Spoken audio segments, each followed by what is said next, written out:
Okay, so today we're going to be looking at intercepts and horizontal and vertical lines. We're going to first look at how to find intercepts and then using those intercepts to graph lines. We're also going to look at recognizing horizontal and vertical lines and their equations, which is for some people harder than you think that it would be because people get them confused. All right, so let's look at finding intercepts and what they are first. So the y-intercept is where the line intercepts the y-axis. So that's what we call the y-intercept. The y-intercept, because we haven't moved left or right, it's right here on the y-axis. So it's here on the y-axis. Then the x is 0. Okay, so that makes the x 0. So anytime you see a 0 for the x, it means it's the y-intercept. And the same thing with the x-intercept. So the x-intercepts are very important pieces of information that you'll see when you get farther into algebra. This is something very important. It's called the root, but we won't talk about that quite yet. So in this case, it's the y value that is 0. So that means we haven't moved up or down off of the x-axis, so it's the x-intercept.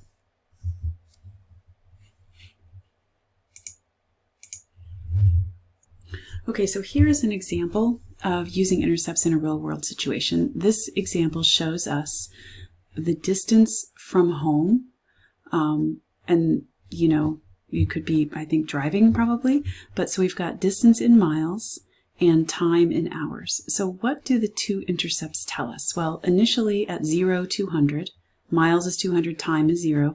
That means that's when we started. So that means at time 0, when we begin, we're 200 miles from home. So that is some kind of important information that tells us right away that we're starting out 200 miles away. Then the other intercept, the x-intercept, the distance is 0. That means we just got home. And the x value is 4, which means it took us 4 hours to get home.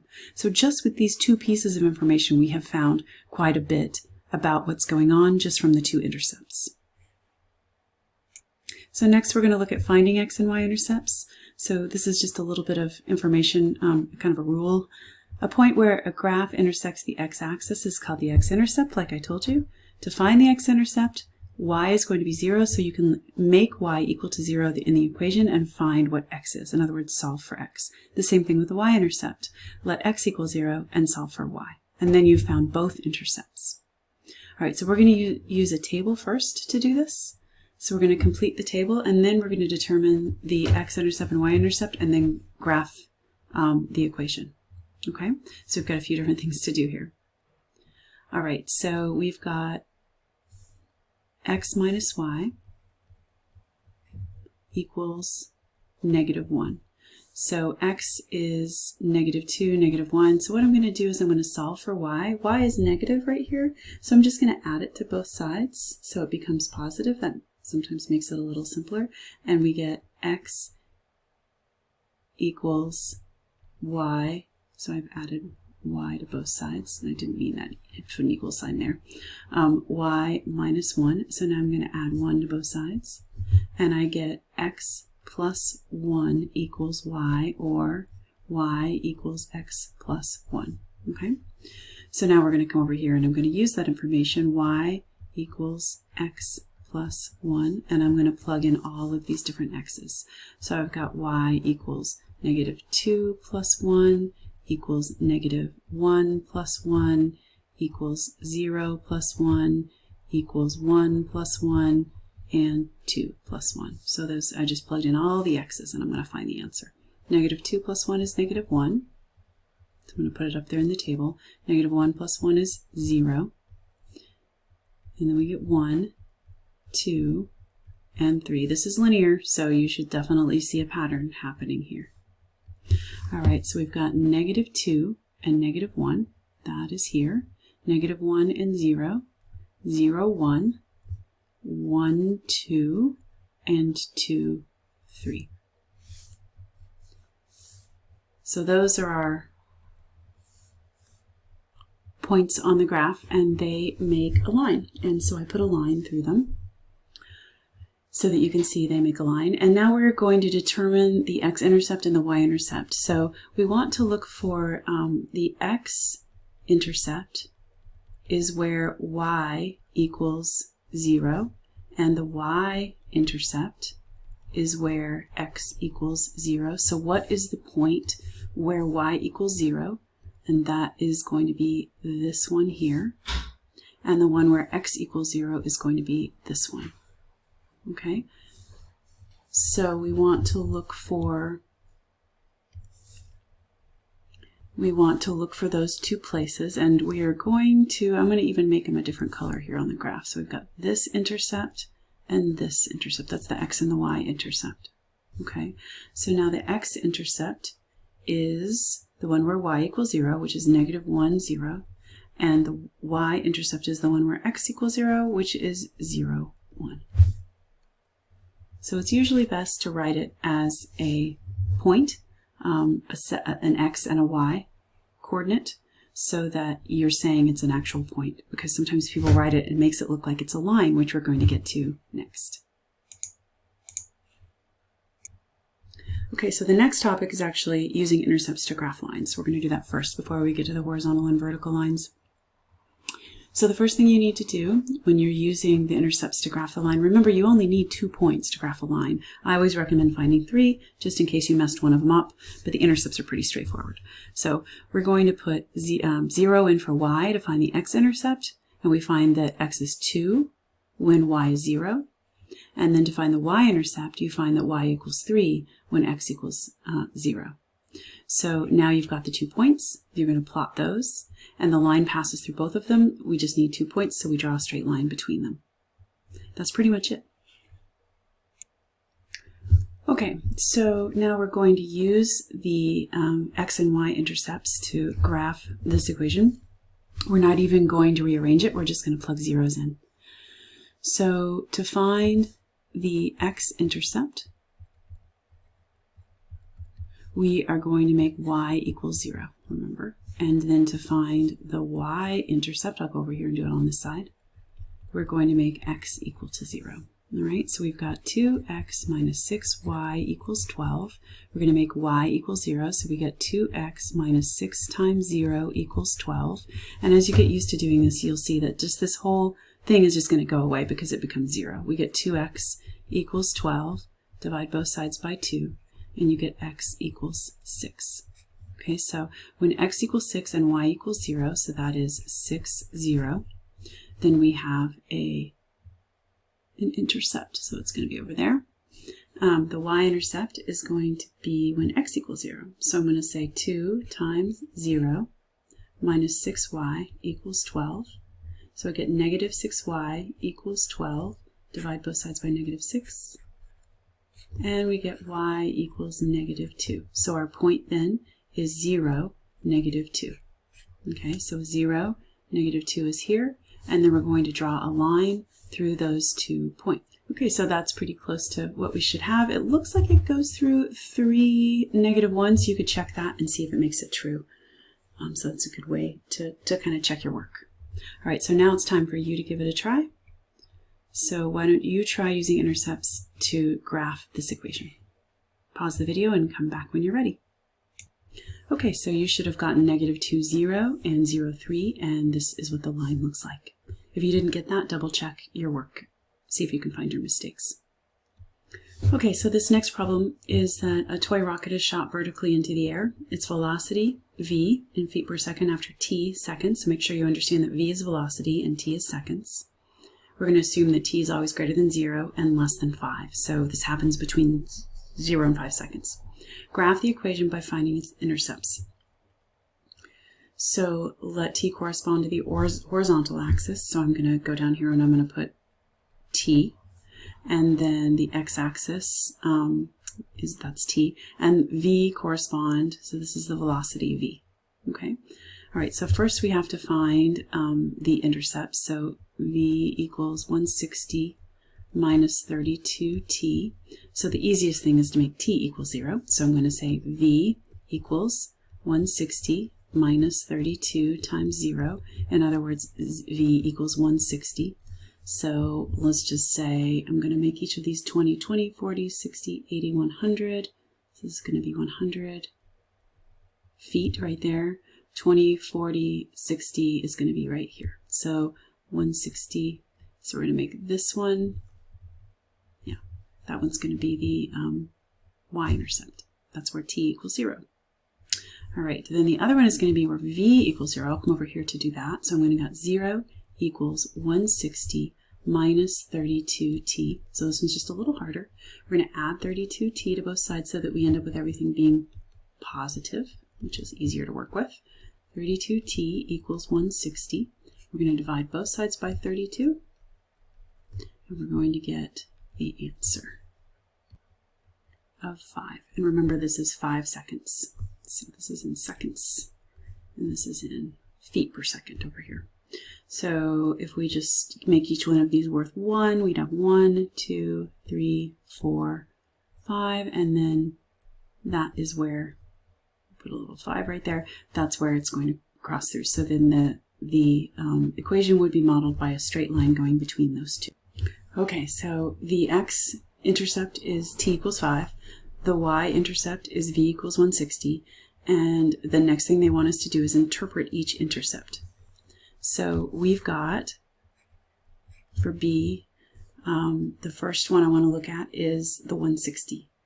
So that is when time equals 0. So in other words, at the beginning of when we're looking at the situation, at time equals 0, we've got a velocity. Velocity is 160 feet per second. So feet per second. Okay, so that's our first intercept, and that's what that tells us. The second intercept is when the velocity is 0. It's 5 seconds have gone by. So after 5 seconds, velocity is 0. In other words, it's not moving anymore. Okay, it's probably hit the ground, most likely. All right, so that's how you interpret the intercepts in a real-world situation. Okay, so the next topic is to recognize horizontal lines and their equations. So right here we've got an example of y equals 3. So there are a number of ways to think about this, but this is an equation, y equals 3. And what it means is that it is a horizontal line. There is no x value in the equation. It's missing. There's just the constant y equals 3. So if you think about it, when x equals 1, y equals 3. When x equals 5, y equals 3. Anywhere you choose an x, y equals 3. So x is not a part of the equation. All right, so let's look at what if y equals negative 2. So y equals negative 2, you're going to have a line right down here on negative 2. Okay? And if you've got y equals 1, you're going to have a horizontal line right on y equals 1. All right, so that's pretty much as difficult as those get. It's just that people tend to forget when you see something that says y equals 1 that it's a horizontal line. So try to remember if the x is missing that it is a horizontal line. So horizontal lines, the equation of a horizontal line with y-intercept 0b is y equals b. So whatever the y-intercept is, so in this case, if it's a horizontal line with the y-intercept of 1, then the line is y equals 1. This one is a horizontal line with the y-intercept of y equals negative 2, so this is y equals negative 2, and so forth. So similarly, you can recognize vertical lines in a very similar way. So a vertical line is going to just be x equals, because no matter what you choose for y, whether it's 3, 2, 1, 0, it doesn't matter, x always equals 3. Okay, so let's look at what would x equals negative 2 be. Just picking this as I go. It's going to look like this. And it's going to have, of course, arrows on both sides. And then I'll ask you in a different way, what is this line? So think about what this line is right here. Imagine I did it. Well, that one is going to be x equals 2, because it crosses the y-axis, the x-axis right at 2. So the x-intercept is 2 here, and in this one, the x-intercept is negative 2, so that's what the line becomes. All right, so similar to above, the equation of a vertical line with an x-intercept, k0, then is just x equals k. So I want you to take a moment and think about this. Which variable is not present in a horizontal line and which variable is not present in a vertical line? Pause the video and think about that one for just a moment. So to answer the question, in a horizontal line, that is a line that looks like this, then you do not have an x in that. It's just going to be y equals, and it is wherever it crosses the y-axis. Similarly, a vertical line crosses the x-axis at at x equals something. Okay, so y is not present. So in a horizontal line, x is not present, and in a vertical line, y is not present. Okay, so we're going to look at a couple of examples, and then I'm going to have a couple for you to try.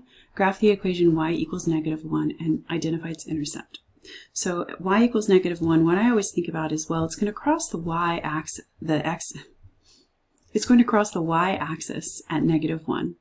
So it's going to cross here. And so y is -1 here, it's -1 here, and here, and here. Y is always -1. So this is how I remember which is which, because it can be a little bit confusing. All right, the next one, graph the equation x equals -3. So x is -3 here, and x is -3 here, and here, and here. So that means that this is going to be a vertical line, and its intercept is -3 on the x-axis. Now I have one for you to try, so give this a shot just on a piece of paper or on your OneNote if you'd like to, and come back and check your answer. Okay, so this is what you should have gotten. The pink one is the horizontal line at -4, and the green one is x equals 2, vertical line that crosses at 2. Okay, for this next one, I'm going to divert a little bit from how the textbook explains how to come up with the equation. They do it by the y-intercept or x-intercept. I do it just by thinking through it logically. So here we've got y equals 2 right here, and we've also got y equals 2 here, and here, and here, and here. It doesn't matter where you are, so this is just y equals 2. All right, the next one, we've got x equals negative, it looks like 2.5 right here. It's also 2.5 here, and -2.5 and -2.5 everywhere. X is -2.5 everywhere. So x equals -2.5. So I think that's a helpful way to think through it. So why don't you give this one a try? I will pause you pause the video. I'm going to pause mine, and I'll put the answer down. You can come back and look after you give it a shot. Okay, so this one is x equals 3, and the one on the right is y equals -2. Okay, so I've got 3 different types of problems that you might see, and I just realized I did not do a try it for these, so just maybe pause the video and try to think about what these would look like before I show the answer. So the first one, A, I'm going to do here. We've got a vertical, so we're supposed to find an equation for a line satisfying the given conditions. It's vertical, and it passes through 2, -3. So let's go to 2, 1, 2, 3, 2, -3 is here. So if it's vertical, that means it is going to go right through here. And that means that it's a vertical line. So we're going to say x equals, and it's always 2. So x equals 2. All right, the next one is a horizontal line passing through 3, 1. So we're going to go 3 and up 1, and it is horizontal. So we're going to go like that. That was ugly, so I'll try that again. We're going to do horizontal line passing through that point. Looks like that, and that means we're going to have y equals 1. So if you think about it, no matter where you go on this line, no matter which point you pick, y is always 1. All right, the last one is perpendicular to x equals 3. So these are a little bit harder. So x equals 3 is going to be, it's going to cross through here. All right, and it's going to be perpendicular to this line. So that means at a right angle, passing through -1, 2. So passing through this point. So that means it's going to look like this. And that is a horizontal line. And if you think about it, every point on here is always going to have a y value of 2. So this is y equals 2. So that is the end of my examples for this topic, and I just wanted to do a quick summary. Every straight line in the xy plane, if it's straight, must be exactly one of the following: either a horizontal line, or a vertical line, or a slanted line. There's nothing else that it can be. All of those can be written in the standard form: ax plus by equals c. All right, thanks for watching.